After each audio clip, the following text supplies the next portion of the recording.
Hello guys, in this video I am going to show you how to set the quality in the Survivor application.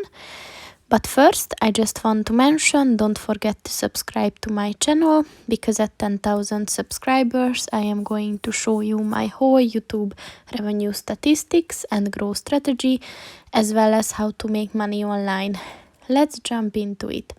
First of all, open the application on your phone. Then click on the three lines at the top of the page on the left. Then click on the settings button. And at the graphics section, just click on the gray box. And here you can see that there are three options. So you can set it to mid, which is like an average quality. You can set it to high quality, and then you can set it to HD quality. So just click on whichever you prefer.